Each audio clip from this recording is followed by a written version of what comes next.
I will be reading Courting the Black Vote. This is chapter 2 of this book here.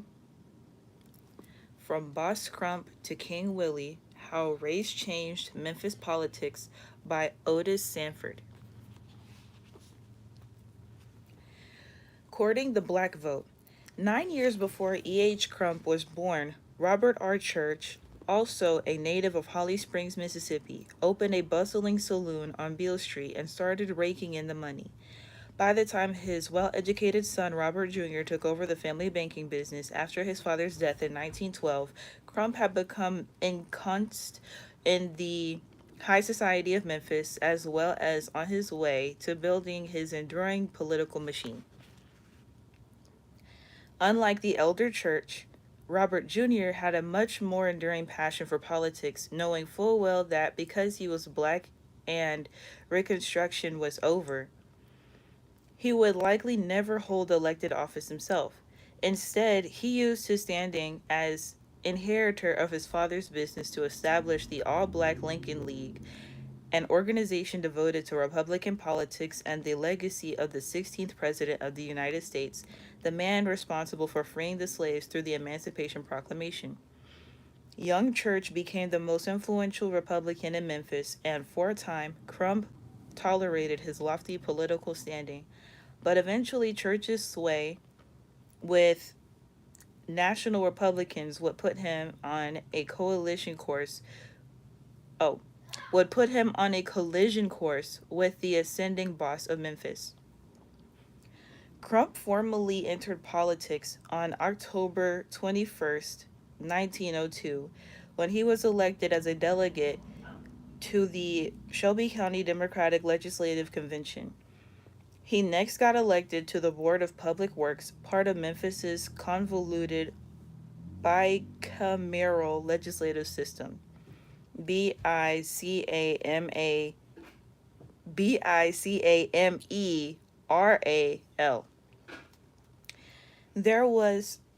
It was there that he firsthand, oh my goodness, what's up? It was there that he saw firsthand the gross inefficiency and sheer lack of accountability under which the city operated. Noble Akeem Sardar Bay El said, peace, peace, what's good, what's good? When he pushed for changes, he was shot down every time. And also gratitude as a six-figure angel. If you all would like your memberships, you can get them on my page. When he pushed for changes, he was shot down every time.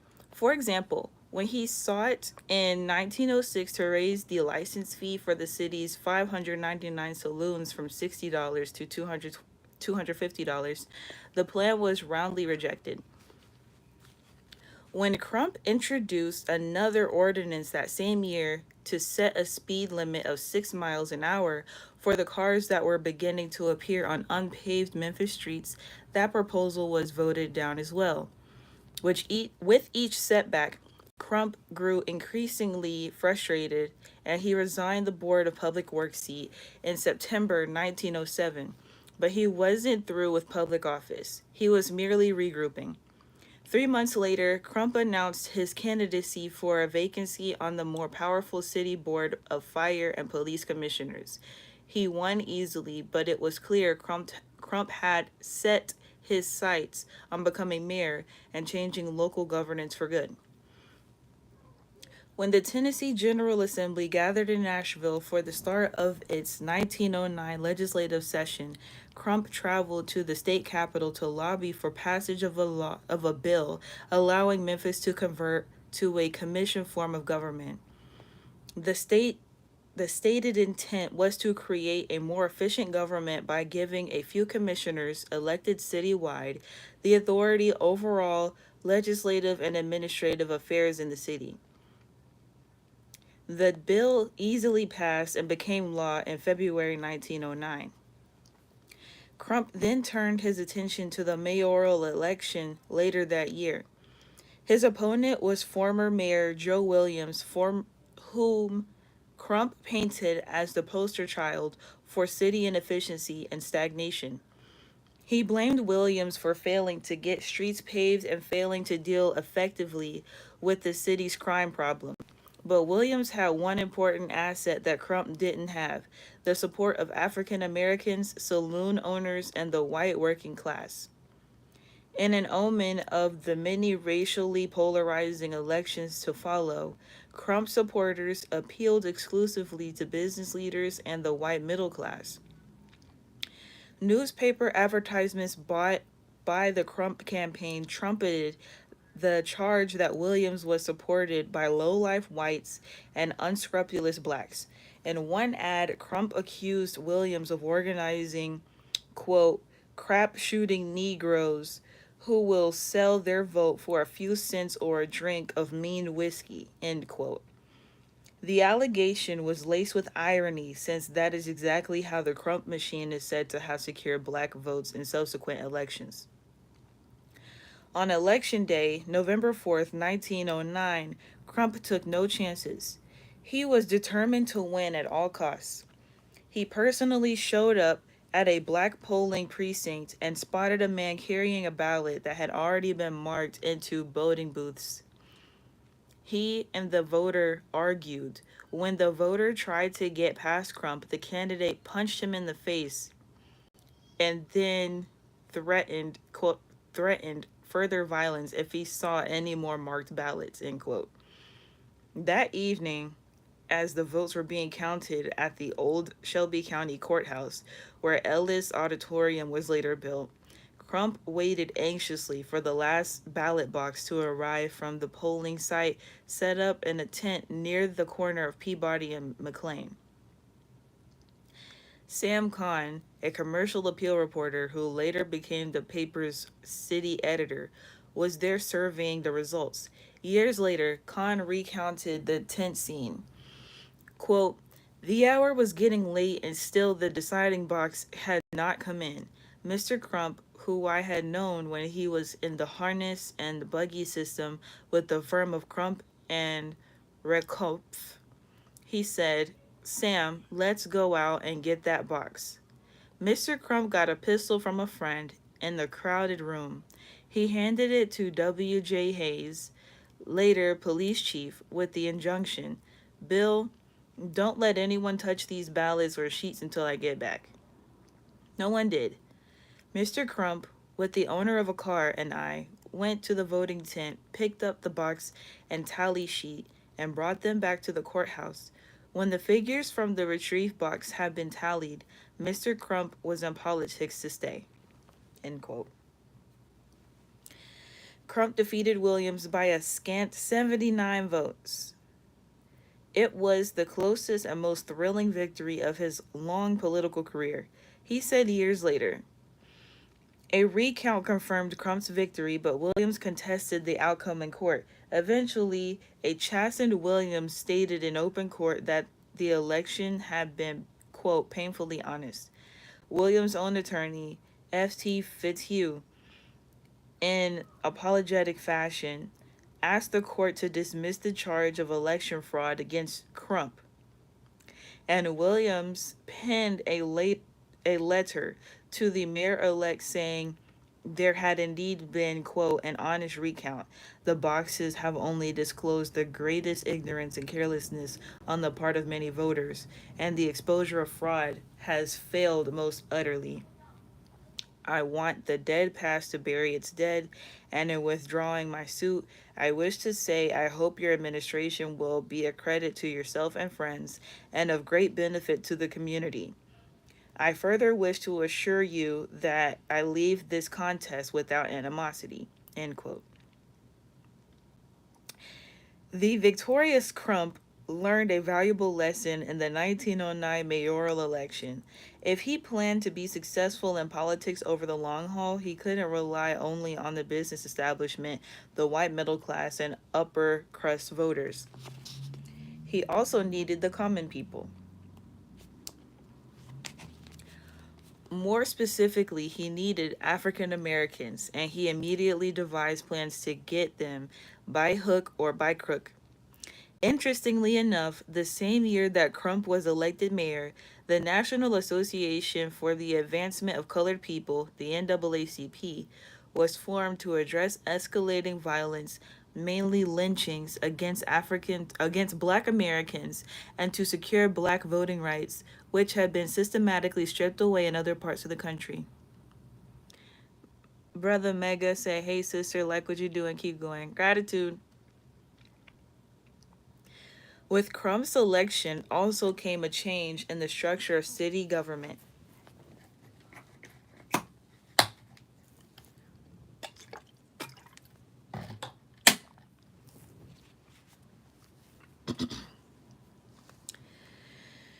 The unwieldy bicameral city council was replaced by a smaller board of commissioners with the mayor at its head. The group would be elected at large and would act as both legislators and heads of city departments. Crump also was successful in giving himself and all future mayors 4-year terms instead of two, starting in 1911. The dapper 6 foot tall mayor also set about dealing with the city's out of control crime problem. Immediately after taking office, Crump told the Memphis newspapers his administration would deal with crime in three ways. Quote, rid the city of thieves and thugs, break up the practice of carrying pistols, and clean up the dives which have flourished for so long in this city. End quote. The police response to Crump's declaration was swift. Blacks were ordered off the streets at midnight. Those who languished were taken to jail. Open gambling was curtailed. Some dance halls were shut down, and prostitution was confined to a certain area of town. But these efforts were not sustained. In fact, by 1916, Memphis had become the quote murder capital of the nation, owning to its reputation for hand-to-hand street brawls, knife fights, and shootouts. Crump himself relied on payoff money from the city's purveyors of vice to operate his political organization, although he took great pains not to personally accept money or bribes from such businesses. He also insisted that members of his administration take no money or gifts. If they did, they were summarily dismissed. Brother Mega said, "Let you read it." This is From Boss Crump to King Willie, How Race Changed Memphis Politics by Otis Sanford. This chapter is the title of this video, Courting the Black Vote.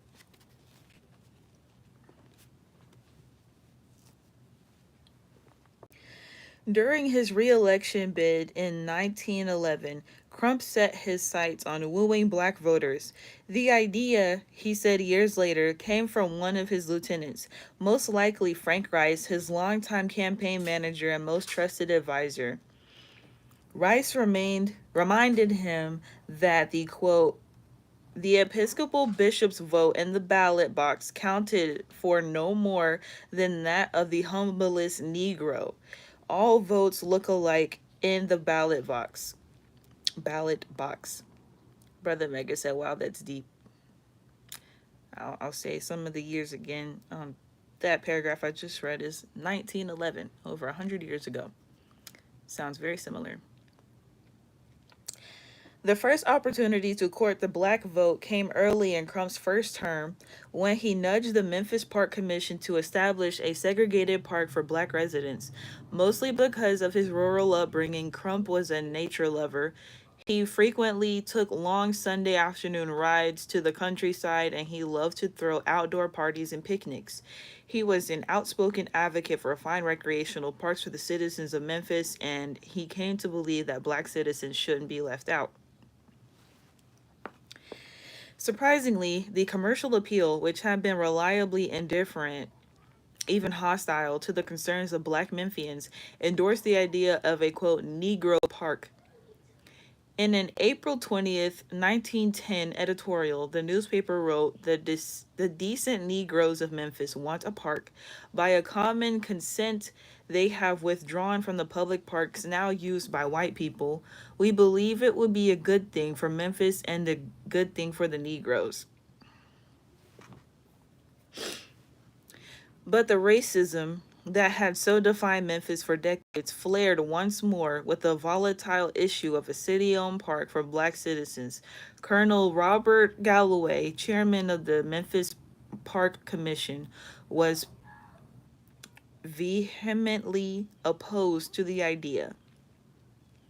After months of debate, another Galloway chimed in rather mockingly with the suggestion that a tiny island in the middle of the Mississippi River would be a great spot for the Negro Park. In a statement published in the Commercial Appeal on February 14th, 1911, probate court judge Jacob S. Galloway, who was no relation to the park's chairman, noted that the island was covered by water in the spring, and when the water subsided, it left a quote rich alluvial deposit, which accounts for the rich luxuriant growth that covers the island. The Negro ought to be in his glory among all that tropical growth. End quote. The judge added that Negroes are not banned by law from city parks, but quote, they do not visit these places because they know that they are not wanted.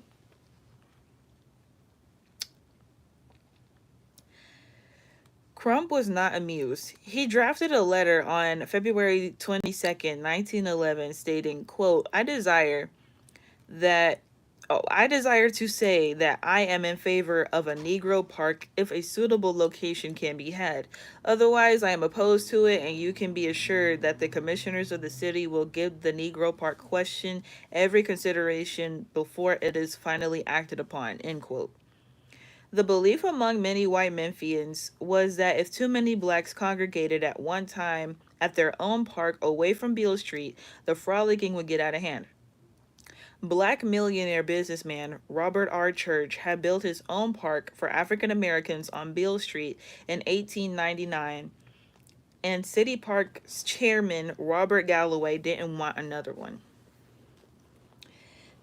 The continuous debate continued the contentious debate continued for 2 more years before the issue was settled. When it was, Crump got his way. In, 19, in April 1913, the city purchased 50 acres of remote land east of the city limits and created Douglas Park. Robert Galloway immediately resigned as Park Commission chairman in protest. Black Memphians, however, rejoiced, and on July 11th, 1914, hundreds of black citizens gathered at the park for the official dedication. The Commercial Appeal noted in its coverage that the park was, quote, inaccessible for the most part, end quote. Most visitors had to take the Raleigh Springs streetcar line and then ride in wagons to get to the secluded site. Those who could not hop aboard the wagons were forced to walk. Black speakers at the park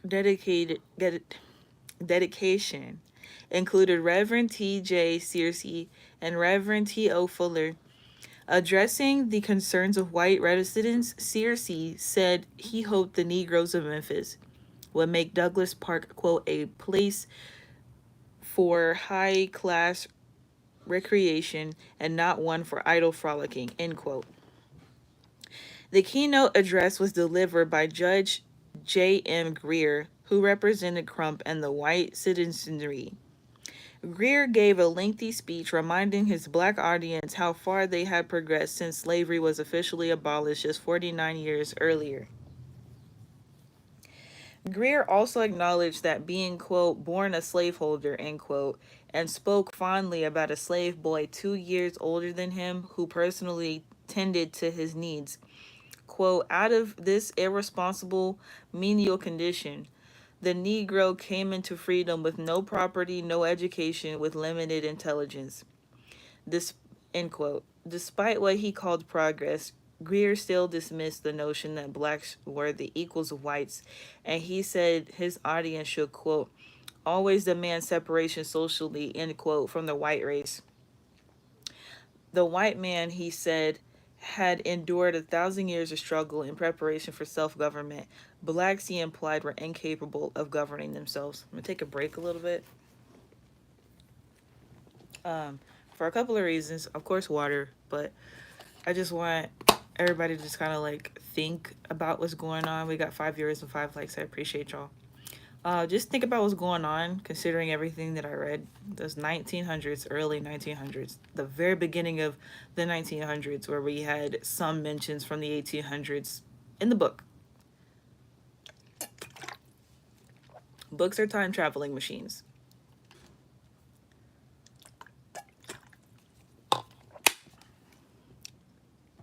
All this was going on 100 years ago, plus.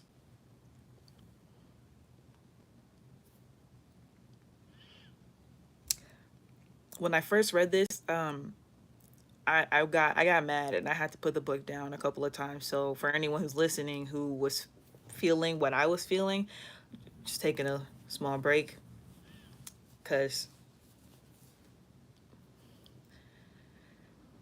as angry as a lot of these things make me, because I feel like I'm personally being insulted, I also have to look at the reality of the situation.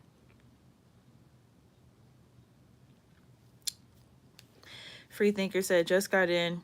Kalai was just going in on how much a joke it is to see Meg and at the KH event. LOL. SMH. That's who we want repping black women. Wow. Listen, you see the title of the video. I don't know if you came in while I was reading or if you came in when I started the break, but once I continue reading, you'll get why I'm like, you just proved my point what I just said. I'm just, as you always do, because it feels insulting to people like us. Yeah, it feels insulting to people like us, but we have to look at the reality of the situation. I'll read this last line again so you know what I'm talking about. The white man, he said, had endured 1,000 years of struggle in preparation for self-government. Blacks, he implied, were incapable of governing themselves. That's what a white politician said. He was a judge. I don't know what Aina is. What is that? What is Aina? I don't know what that is.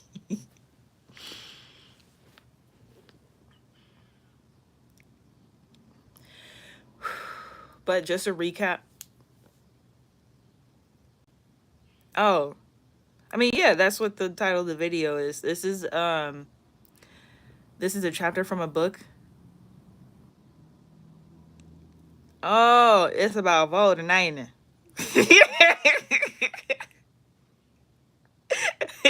Is that how you said it? But yeah. This book takes place in Memphis 100 years ago. And I'm reading it right now to show the reflection of the country 100 years later.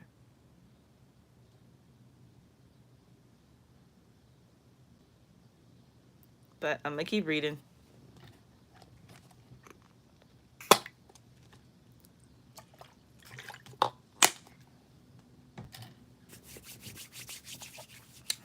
Okay.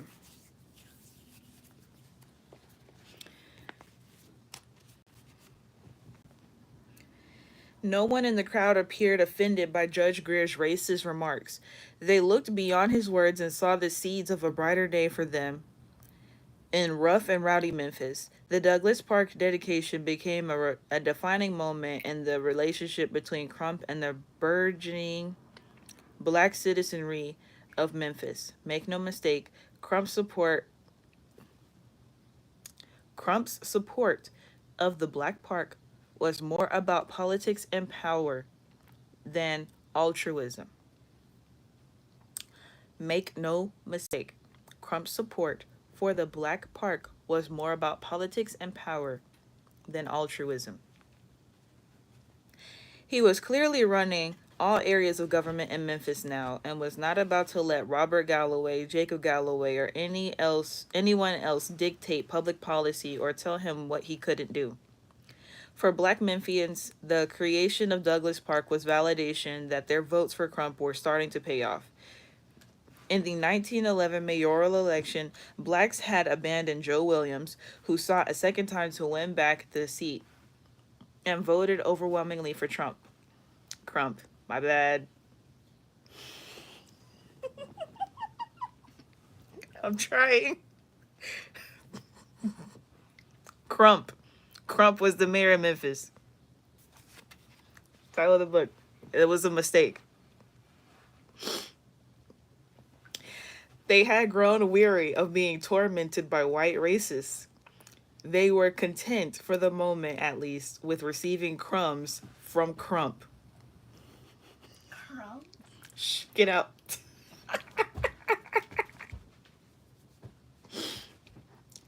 And they had become convinced that the new Boston town would listen to more of their concerns and perhaps finally put an end to the reign of terror against black citizens that had existed for decades. Lingering in the minds of some African Americans was the brutality that occurred less than a year after Crump arrived in Memphis.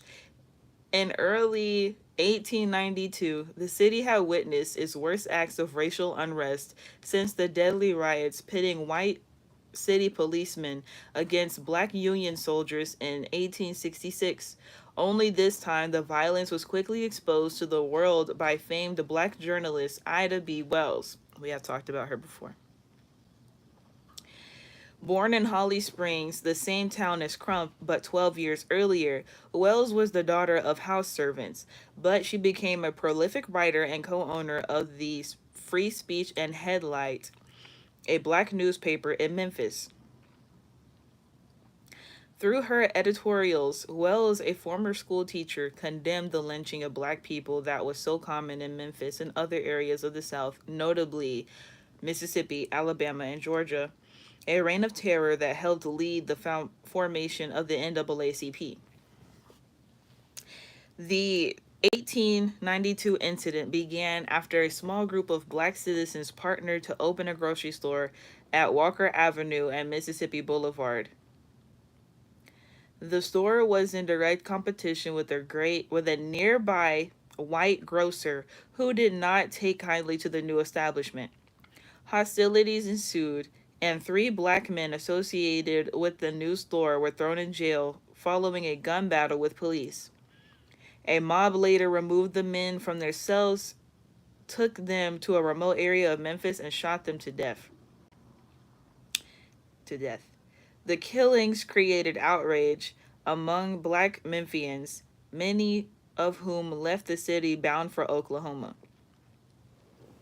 Wells wrote extensively about the incident, but what infuriated whites in Memphis more was a later editorial in which she insinuated that Southern white women were sexually attracted to black men. Quote, "Nobody in this section of the country believes the old threadbare lies that Negro men rape white women," Wells wrote.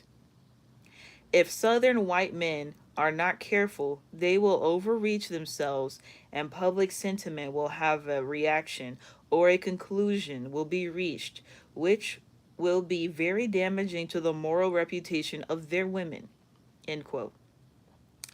Memphis newspapers strongly condemned Wells' editorial, with the Memphis Commercial stating, quote, "There are some things the Southern white man will not tolerate, and the obscene intimations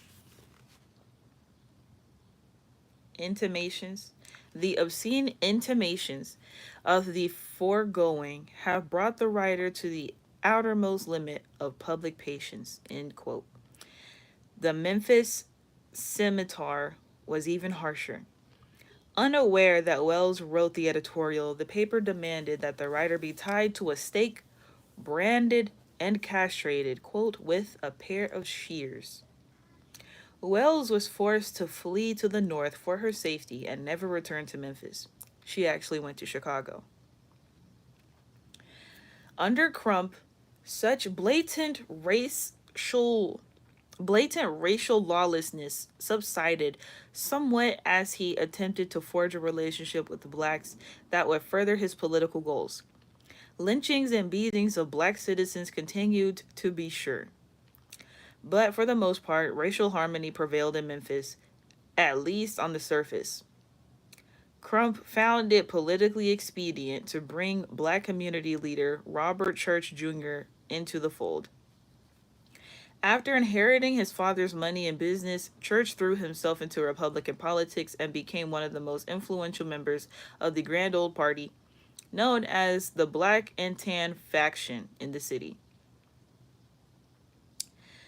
When a Republican occupied the White House, Church controlled the distribution of federal patronage jobs in Memphis, including those at the post office, which had a majority of African American workforce.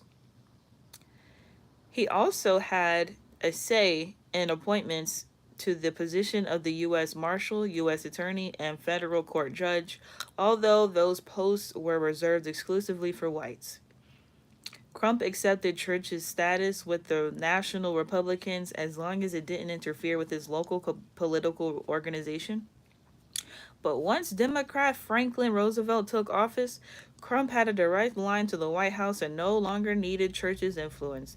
As a result, the boss ordered the foreclosure and sale of Church's real estate properties for failing to pay city taxes, and Church eventually left Memphis. Crump's organization also used money collected from illicit businesses in Memphis to pay the $2 poll tax for blacks who in turn flocked to the polls by the thousands on election day to vote the Crump ticket. After voting, Negroes were rewarded with watermelons and other goodies. Crump's critics, including local and out of town newspapers, allege that the organization also voted blacks, many of whom never even appeared at the voting precincts. They were merely recorded as casting ballots for Crump's slate of candidates because the boss's organization held their poll tax receipts. There is little doubt that this nefarious absentee voting on behalf of blacks did occur, although Crump dismissed the allegations as nothing more than overzealousness by the press and his political opponents. Perhaps the greatest example of Crump's sway with black voters came in 1914 during the legendary campaign for Shelby County Sheriff. Crump, who was in the third year of his second term as mayor, toyed with the idea of running himself for sheriff. He simply did not like nor trust the incumbent sheriff or the county general attorney, Z. Newton Estes. And if you were on Crump's hit list, he came gunning for you. But the boss opted not to run after City Attorney Charles Bryan researched the city charter and discovered that city officials were prohibited from holding any other elected office or county office, city or county office. However, Crump shrewdly recruited a close friend, John A. Rakeman, to run for sheriff instead. Rakeman was president of the Memphis Associated Charities and had done an admirable job providing relief for victims of a devastating 1913 flood, many of them black, who took refuge in tents at the fairgrounds. Freethinker said, wow, they joking. I'm tired of that weak stereotype, LMAO. That's what I said 100 years ago. And look where we are right now. Partly because of a fulfilling snafu, and partly because election officials didn't appreciate Crump's heavy-handed approach, Rakeman's name was not allowed on the August 1914 county ballot, but Crump would not be deterred. He launched a massive write-in campaign and set up blackboards on street corners, including along Beale Street, to teach black voters how to correctly spell Rakeman's name, a requirement for the vote to count. The campaign was dubbed Ride It Rake, place the I before the E. Trucks carrying large signs with Rakeman's name also moved slowly through mostly black neighborhoods, encouraging voters to join the write-in campaign. Rakeman's opponent, Sheriff T.G. Tate, and the commercial appeal were incensed. The write-in campaign also targeted thousands of white voters, but the commercial appeal made it appear as though only black citizens were being used by the Crump machine. In a highly inflammatory editorial on August 5th, 1914, the day before the election, the newspaper said Crump was, quote, conducting schools on Beale Street, seeking to teach a gin drinking nigger enough to make a mark and write a name, end quote. The Memphis News Scimitar, however, took a polar opposite editorial stance. In a front page editorial also on August 5th, the afternoon newspaper encouraged the write-in campaign while endorsing Rakeman and the entire Crump Democratic ticket. The editorial and a political ad inside the paper also reminded voters who could not write that they could ask poll workers for a sticker bearing Rakeman's name and place it on the paper ballot, then mark an X beside it. Tate, meanwhile, sought support from middle class and well to do white voters. 2 days before the election, he and his deputies carried out a raucous Raucous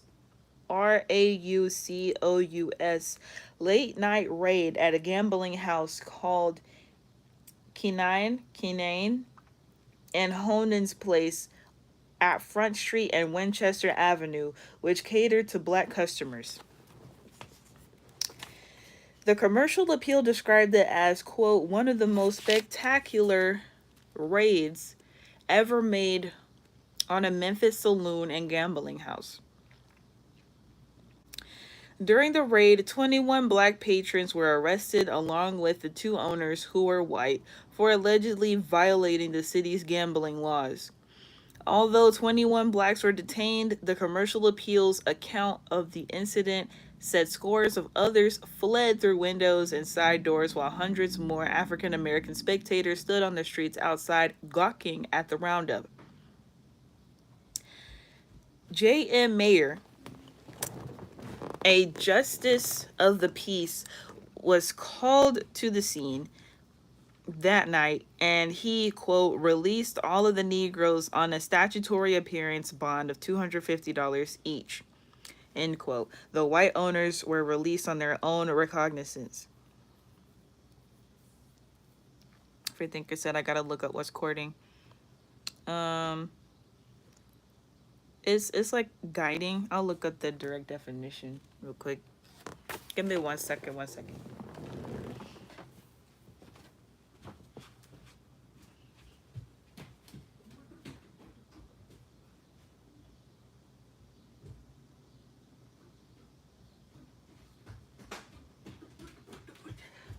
Okay. I am back. Okay, so courting, the definition of courting. Who texts me? Oh, he's freaking. Okay. I'm not even surprised. I got a text message from the Democratic people while I'm reading this.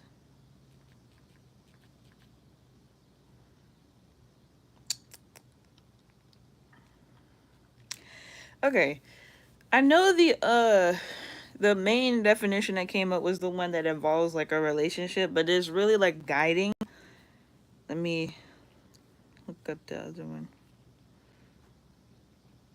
Pay special attention to in an attempt to win their favor or support. So like guiding into a certain like type of thought process or action.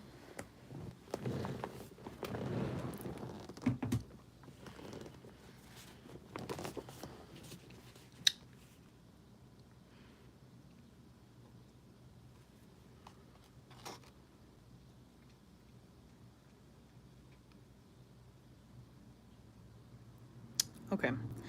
But neither the commercial appeal's harsh criticism nor Tate's 11th hour gambling raid could hamper Crump's well organized write in effort for Rakeman. Black and white voters alike supported the entire Crump ticket, and Rakeman received 13,466 votes to just 4,480 for Tate. After the election, the commercial appeal noted that the outcome was, quote, a thorough exhibition of the power and evils of machine politics in Memphis, end quote. To Crump, however, the paper's criticism was nothing more than sour grapes and validation that his political strength had become entrenched in both city and county government, which infuriated his critics even more. The quest to take down Crump and his ever-growing political machine got new life after two Tennessee governors, Democrat Ben Hooper and his Republican successor Thomas C. Rye, signed legislation to force local municipalities to abide by the state prohibition laws. Crump derived most of his political strength by allowing saloons and dives that sold illegal liquor to flourish in exchange for payoffs that were then used to pay the poll taxes for black voters. After Rye's election in the fall of 1914, with support from Crump, he pushed through an ouster law that provided a way to remove local elected officials who, quote, neglected their duties by not enforcing the prohibition law. Attorney General Estes finally saw his chance to get rid of the boss. In response, Crump shut down the saloons the day after Rye signed the ouster legislation into law. But before long, the joints were back in business. Crump's opponent, supported by the commercial appeal, filed an ouster petition against the mayor and his police department henchmen in September 1915, accusing them of graft and dereliction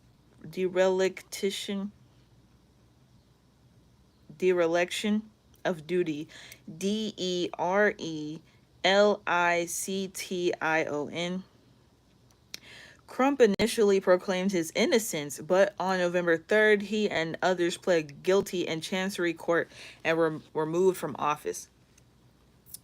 Freythicker said, okay, thanks. I'm playing this game while I listen. That's the what game? Let me see. Okay. Crump earlier that year was resoundingly reelected to a third term, and he tried to make the case in court that his ouster should only be applied to his second term. But the Tennessee Supreme Court ruled that his removal applied to both his second and third terms as mayor. Although he pled guilty, Crump insisted that his ouster from office was orchestrated by corrupt Wall Street tycoons who controlled the privately owned power company in Memphis. Also, from the moment he got into city government, Crump had begun pushing for a publicly owned utility, arguing that it was more cost effective for the city and Memphis utility customers. It was a fight he eventually won with the creation of the Memphis Light Gas and Water Division, LG&W, in 1939. But rather than continue the legal fight, the savvy boss devised a new strategy. He was sworn in for the third term on February 22nd, 1916, collected $879.31 in back salary, and promptly resigned, a process that took all of 2 minutes. The newspapers trumpeted the end of the Crump machine, but they couldn't have been more wrong. Less than 6 months after leaving the mayor's office, Crump was easily elected to Shelby County trustee, the most profitable office in county government, thanks to a fee system that allowed the office holder to keep some of the proceeds he collected. He was reelected to that office 3 times, all while still calling the shots in city government, and the African American vote helped make it all possible. Crump's alliance with black voters in Memphis paid huge dividends for his organization. During the 1911 mayoral campaign, for example, Crump courted the black vote through Harry H. Pace, a business partner of famed jazz musician W.C. Handy. Pace organized a group known as the Colored Citizens Association of Memphis and interviewed both Crump and his opponent, Joe Williams, the former mayor who had previously enjoyed black support. After the process was done, Pace recommended that the group endorse Crump. Quote, "The other candidate promises everything, and I fear he will do nothing. But this red-headed fellow frankly declines to promise some of the things we want, but convince me that he will fulfill the promises that he did make." End quote. Crump also built an enduring base of support with black pastors and other community leaders in Memphis, most notably Blair T. Hunt, longtime principal of Booker T. Washington and pastor of Mississippi Boulevard Christian Church. When I did let you all know that I worked as a poll watcher for an election, that was the location where I worked, Mississippi Boulevard. And I also worked at Jubilee Church of God in Christ. Yep. Hunt became Crump's staunchest ally in the black community and a chief defender of his political machine. After Crump's death, Hunt told the Commercial Appeal that the longtime boss had been a, quote, positive friend of the black community who through the years always asked, "All right, we've done such and such for the white people. What are we doing comparable for the colored?" Hunt dismissed black cities. Hunt dismissed black critiques of Crump, telling the newspaper that they are, quote, "those who had interest in profitable crime and those who wanted to move too rapidly towards desegregation." Freethinker said, "For honor, same game I'm always playing. I posted on it before. Sword fighting relevant to these times wherein swords equal words and we fighting with them. LOL. Interesting poll watcher." Yeah, the people who hold the signs and they give out the flyers when people are voting. Those people. And we had some other duties too. So it's like, if they asked us to do stuff, we would do it. Like if it pertained to what was happening in the voting sessions, they had like the little sections for people to have their private voting time. We would hand them paperwork, and yeah.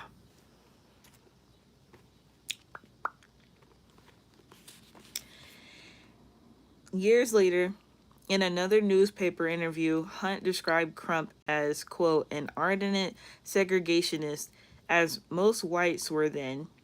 He was wrong, as later events showed, but he shouldn't be ridiculed for it.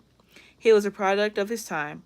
We oldsters have been criticized for supporting Mr. Crump, but we didn't have the 1954 Brown versus Education Board of Education decision or the Civil Rights Act. We had to accept certain things to survive. A lot of times we had to smile to keep from crying. But we had good schools.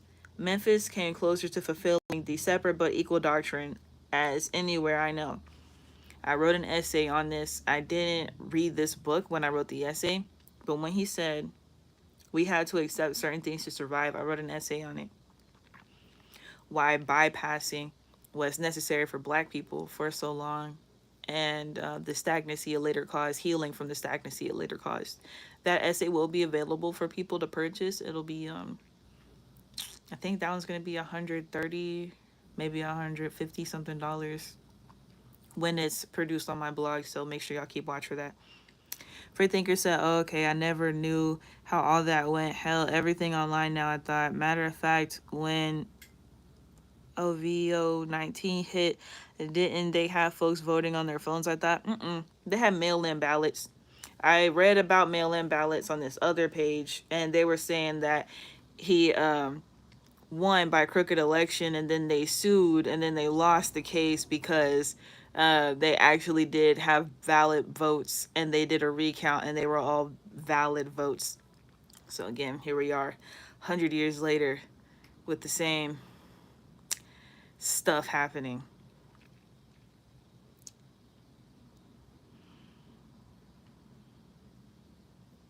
Hunt's support and admiration for Crump never wavered. In a letter to Mayor Walter Chandler, a loyal Crump lieutenant, in 1940, Hunt wrote, quote, "Mr. Crump is is almost a human idol to us." End quote. He assured Chandler that most members of the black community also supported his administration and the efforts by city police to rid the city of crime. Quote, "Bank on my people. They will not fail you." End quote. A similar letter came to Chandler from Minister Arthur W. Womack, pastor of Collins Chapel CME Church. Quote, "You and Mr. Crump are loved and honored by my congregation, and I want you to speak to them some Sunday in the near future." End quote.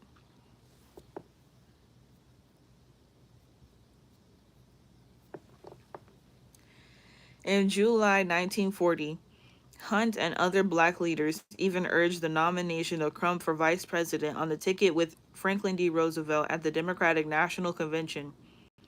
In a handwritten letter to Chandler on July 17th of that year, Hunt wrote, quote, "Thousands of Memphis Negroes will be happy if you will use your influence in having Mr. E.H. Crump's name presented to be vice president." Crump acknowledged the sentiments but never entertained the notion of seeking such a high office. Throughout his life, Hunt advocated a slower, more deliberate track toward desegregation and full racial equality. In speeches, interviews, and writings, he continually admonished younger African Americans to be patient and not push too aggressively for expanded civil rights. In a poignant letter published in the Memphis Press Scimitar on February 4th, 1956, Hunt likened the plight of, quote, "old man race relations," end quote, in Memphis to that of a bedridden patient suffering shock and pain after being operated on by the U.S. Supreme Court. Blacks and whites in Memphis were now the nurses and attending physicians. Quote, "It is ours to attend the patient, to administer the needed opiates, and help during the period of convalescence." End quote. And opening quote. "As an interested observer of the social scene, I am a gradualist. Experience and observation have taught me that you cannot cure a disease in a day. So come, let us reason together. Our job is clear cut. We know something of the ailment of our patient. Old man race relations has suffered from a complication of phobias and manias, of fears and frustration and frenzies, of misunderstandings and mosquitoes, of resentments and resistances, of stupidity and stubbornness, of traditions and tragedies. He has long needed treatment. He still needs careful attention. In our anxiety to effect a cure and a too rapid recovery, let us not alienate our friends and colleagues, persons who are just as interestedly anxious to help in the work as we are. There are many people who want to help in raising the status of the Negro. Let us not place such friends in such an embarrassing position where they become the helpless targets of extremists in their own circles. Because of intemperance of feeling and expression on our part, none of us want second-class citizenship, but there is a widening gap among us regarding the methods, regarding the question of immediate revolutionary change versus gradual evolutionary change. Personally, I am a gradualist. I am an evolutionist, not a revolutionist. I know many other Negroes are gradualists. I believe I voice their sentiments when I advise that agitation evokes trouble and strife begets strife. Excuse me. Let's toss both agitation and strife overboard. Let's substitute persuasion, reason, and merit. End quote. Hunt's lifelong stance as a gradualist on racial equality endeared him greatly to Crump. The boss appreciated men of integrity and standing in the community, black or white. He appreciated them even more if they saw things his way politically. Indeed, Crump had given more attention to the plight of blacks in Memphis than any city leader who preceded him. Starting with Douglas Park, he expanded recreational facilities and decreed that they be named for upstanding African Americans. He ordered the hiring of more black teachers for the segregated schools and eventually black policemen, and he sought to end police brutality against black residents. Crump also vigorously opposed the Ku Klux Klan when it sought to run candidates for city offices in 1923, although he eventually brought one Klan-sponsored candidate, Clifford Davis, into the Crump organization.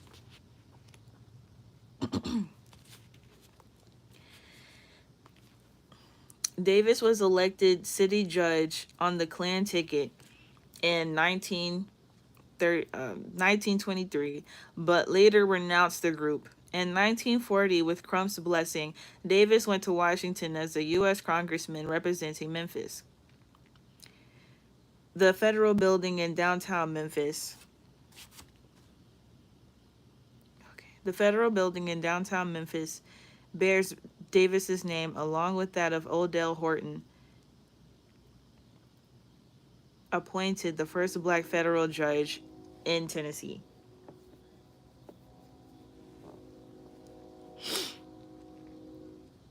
Crump also saw to it that blacks had, quote, their day at the Memphis Zoo, and he laid the groundwork for building a city-owned hospital for black residents, which became the E.H. Crump Hospital in the 1950s.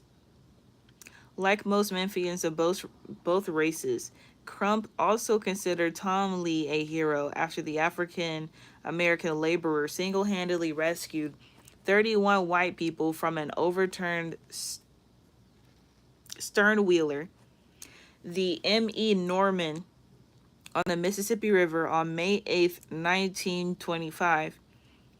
At Crump's direction, Lee was given a city job in the East Garbage Division, and Crump received periodic updates on his welfare.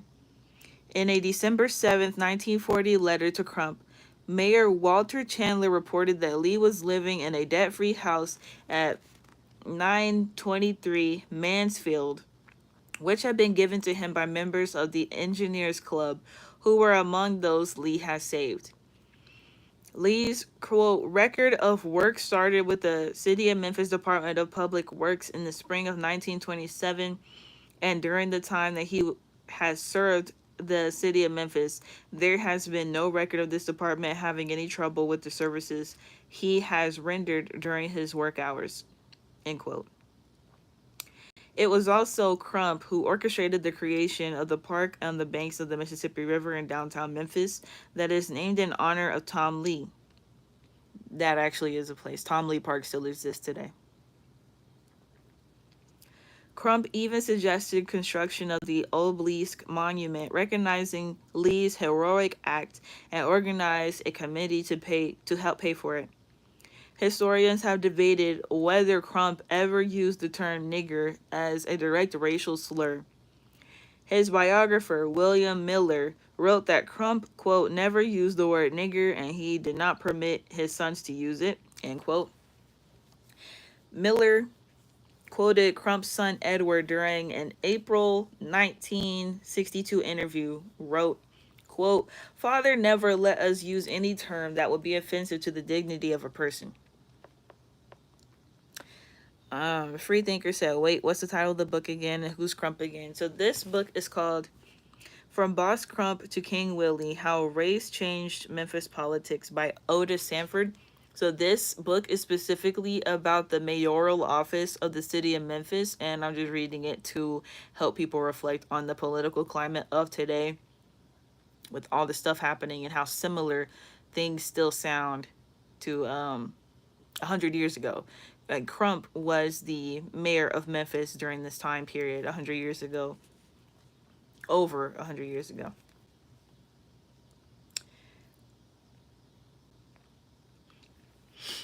But it seems totally implausible that Crump, given his upbringing and the times in which he lived, never uttered the slur, which was used so commonly by whites during that era. David M. Tucker, in his book Memphis Since Crump, announced an incident around 1939 when Crump personally telephoned the black editor of the Memphis World newspaper and issued the warning, quote, "You have a bunch of niggers teaching social equality, stirring up social hatred. I am not going to stand for it. I've dealt with niggers all my life and I know how to treat them. That darn paper is using communist propaganda. We are not going to put up with the Pittsburgh stuff here. This is Memphis. We will deal with them in no uncertain terms, and it won't be in the dark. It will be broad daylight. You be sure to tell them I said so.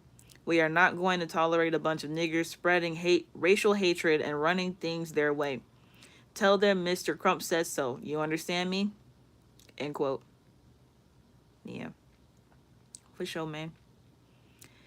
There was also a far less heated incident in the early 1940s when Crump agreed to a brief meeting in his office with Luke Weathers, a young black Memphian who aspired to join the Tuskegee Airmen and become a pilot. Weathers knew that the only way to fulfill his dream was with the help from the boss of Memphis, but Crump dismissed the idea, telling Weathers, in essence, there is no, quote, nigger pilots. There are no nigger pilots. Weathers then showed Crump a clipping from the Pittsburgh Courier newspaper with the Tuskegee Airmen. Crump immediately picked up the phone and called his friend to the White House, called his friend in the White House, Roosevelt. President Franklin Roosevelt. 2 weeks later, Weathers had his appointment to the cadet court in Tuskegee.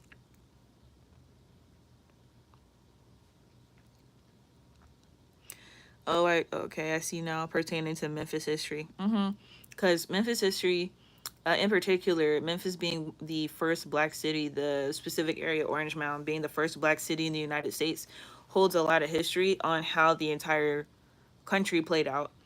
You have slaves going from different areas of the Bible Belt, so kind of Kentucky, but mostly Tennessee and all the southern states, Mississippi, Alabama, Georgia, the Carolinas, everywhere right there. And then people went to specifically Memphis. They started going to Atlanta, but it was mostly Memphis and Chicago when people were free or were seeking a better life outside of certain aspects of racism and segregation. Um, Memphis was very proactive when it came to politics in that area outside of places in the north, because the north simply just didn't have a bunch of black people around, so they didn't have to have certain policies. So once black people started moving up there, it was just they automatically were able to follow the laws that the white people were able to follow, where the south had to construct a bunch of new laws because all their old laws were based in racial hatred and still slavery and segregation. Yep, yep.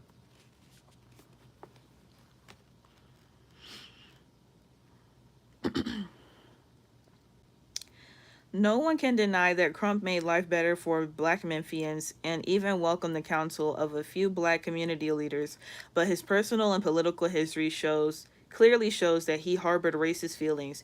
He went to his grave opposing full integration of schools, parks, and other public accommodations. Granted, he harbored the vicious statement of blacks, particularly by police, and spoke out against such treatment. Miller, his biographer, wrote that Crump in his later years, quote, took the leading Negro newspapers and Ebony magazine so as to keep abreast of Negro thinking, end quote. With his paternalistic mindset, however, Crump always felt he knew what was best for everyone, especially the blacks who lived under his political system.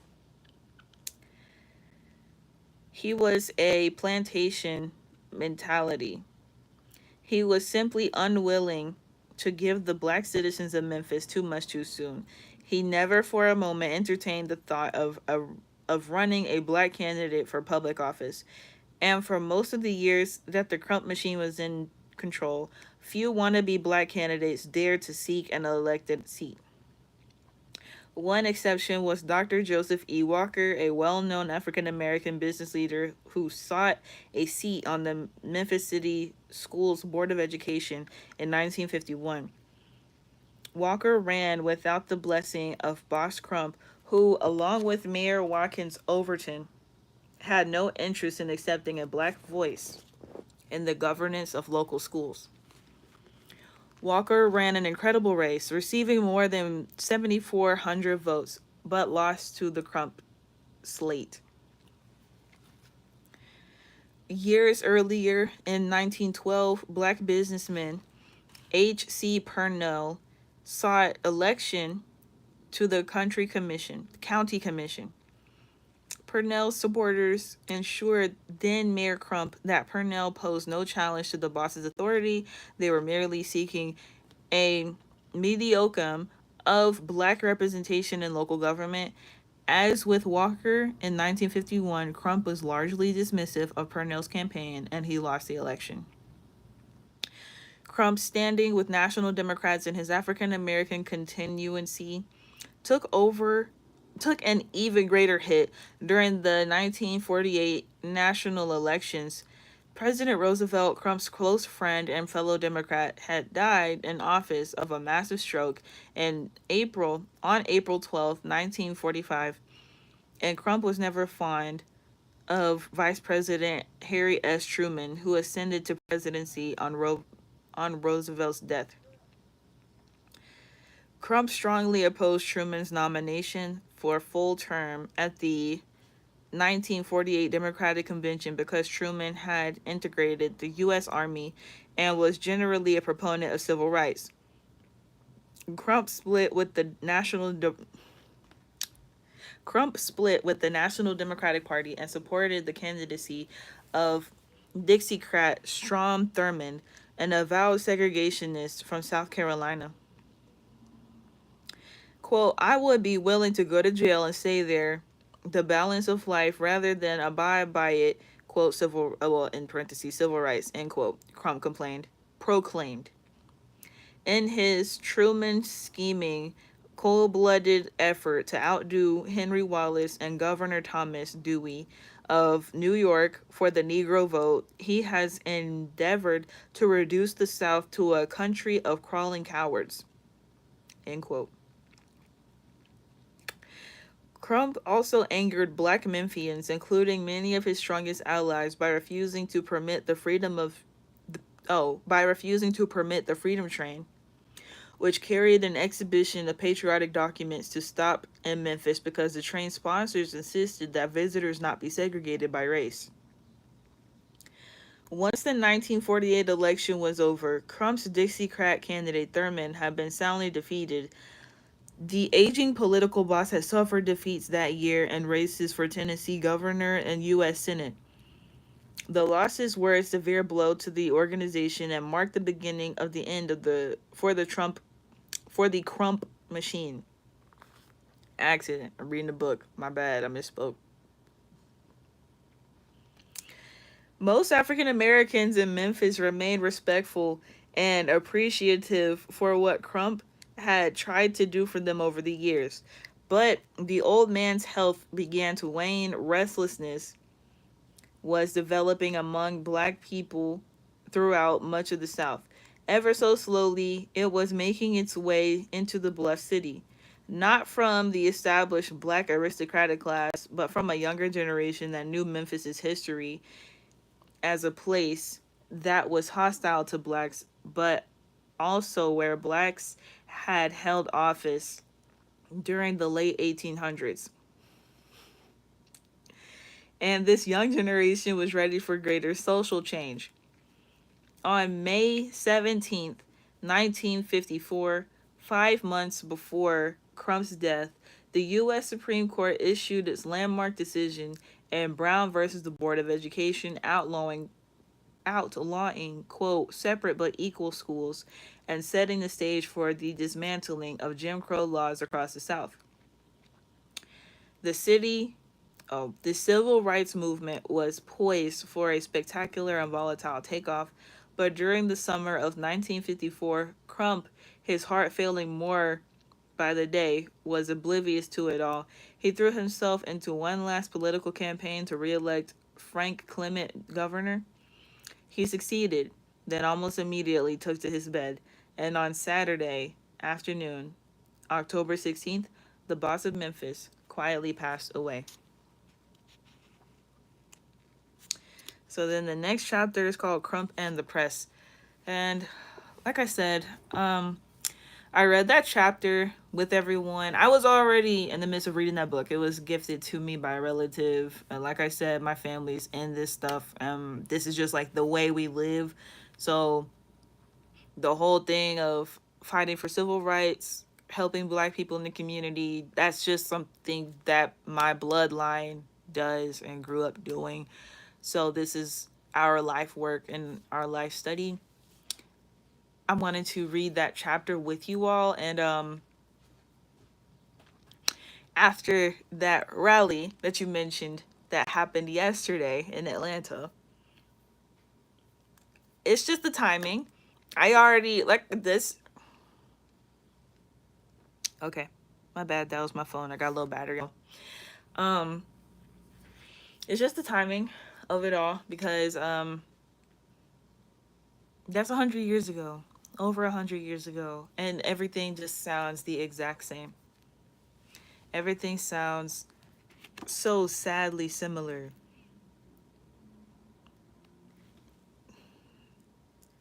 This book was published, copyrighted at least in 2017. And you know, when people say that we're fighting for change, it's like what change? What change? Because to me, things look the exact same, just a little shinier. We got phones now. We got phones in jail. John Thomas said, "Big facts. That's when they thought we're supposed to be equal." Free thinkers say, "Yeah." So yeah, I want people to really just reflect on everything that's going on right now and not get so wrapped up in the hype, because pretty much everything is just like a big, I don't even know what this is. It's just a bunch of entertainment at this point. It's just a bunch of entertainment at this point. I don't know. It's kind of scary because you'd think that uh, people dying from injustices would make people take things more seriously, but I guess not. So, you know. If this is where the country is after 100 years,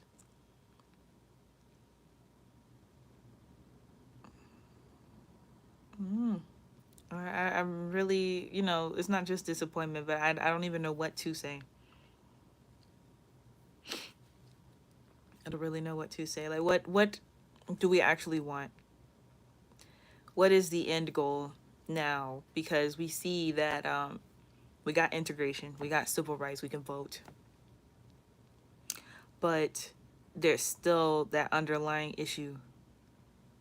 Even earlier, when they stated that the Negro was able to fulfill certain aspects of life without education, property, or anything, when actually the black person was owed reparations. That was something that was supposed to happen and it never happened.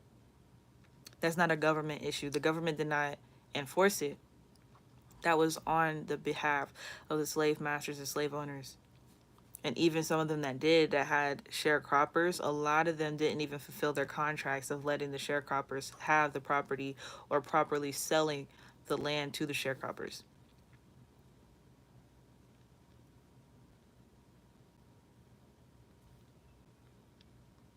So starting off the country with debt and a negative balance, we didn't start at zero. Well, the majority of people did not start at zero. The majority of people started at a negative balance in debt.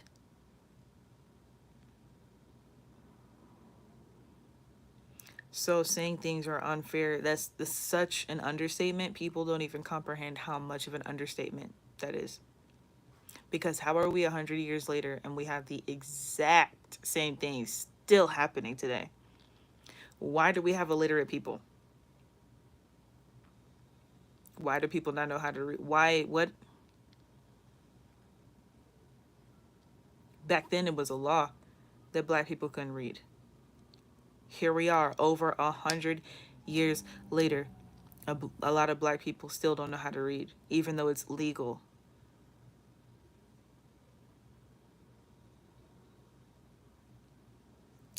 So, like I said before, books are time machines. Take advantage of reading history. I'm gonna throw this out there, and I'm finna go. Freethinker said, interesting, same template. One of my ideas is that, because y'all know, like, history we learn in school, and like we have those textbooks, those big textbooks. My personal belief is that,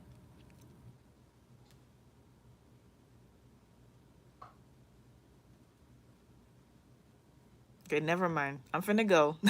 I'll just leave it. No, it wasn't even my battery. They did not want me to tell y'all that. My battery is fine. Like I got enough percentage to stream. They did not want me to tell y'all that. What I was finna say, they were like, no. I'm like, okay. Freethinker said it's like in those horror movies where you bend down after opening the medicine cabinet and it's always gonna be a monster in the mirror every time. LOL. Same old thing that is predictable. Yep. Yep. But yeah, I'm gonna go. Y'all have a good evening and enjoy the rest of the show, because that's all it is a show. And people probably gonna get watermelons afterward. Maybe some more Jordans. Didn't they say that dude was selling shoes? What do they mean, watermelon? Watermelons. Oh, not the actual fruit? Yes, the actual fruit. I really mean watermelon. The food. Okay.